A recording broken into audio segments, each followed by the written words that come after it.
Horn Rims and Funny Stockings on the Space Station, presented by Science at NASA. If your favorite astronaut returns from space wearing horn-rimmed glasses and funny stockings, don't be too disappointed. It's all part of the job, and there's a logical explanation.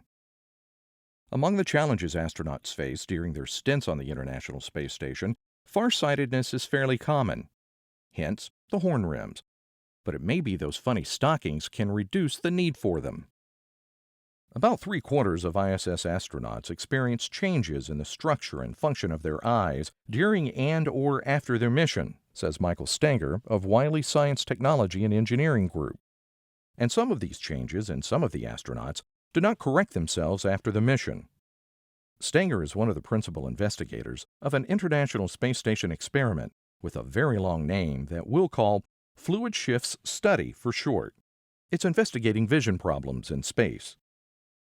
During space travel, the fluids of the body shift toward the head and even move across blood vessel and cell membranes differently than they do on Earth.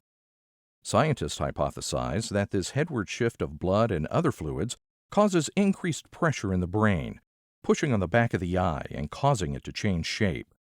The retina swells and the entire eye slightly flattens, resulting in farsightedness, and maybe those glasses. Stenger and his colleagues seek to fully characterize these changes and investigate ways to prevent them.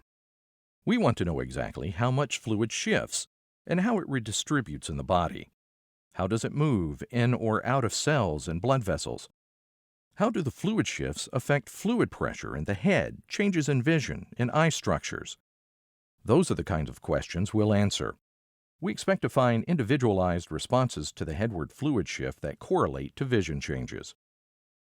To find the answers, they'll take measurements of 10 astronaut saliva, urine, and blood at different points in their missions. Other details collected will be their intracranial pressure, intraocular pressure, ocular structure, blood pressure, and heart rate, in addition to ultrasound measurements of their fluid shifts. Another aim of this study is to find out whether the Russian Chibis suit, also known as the lower body negative pressure suit or funny stockings, can help keep the body's fluids where they need to be.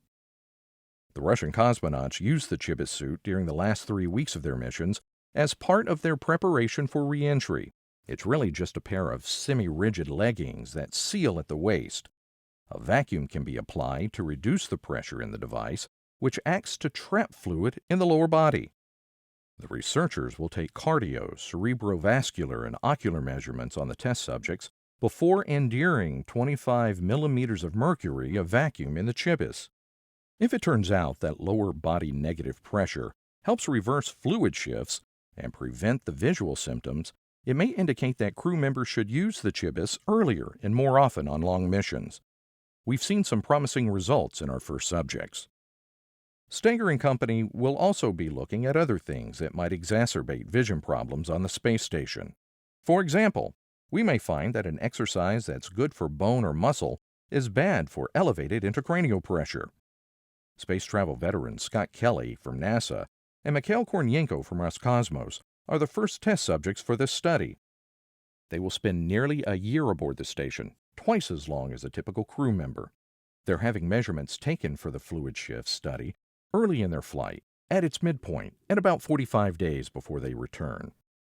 Here's hoping they come back in style. No horn rims and hosiery required.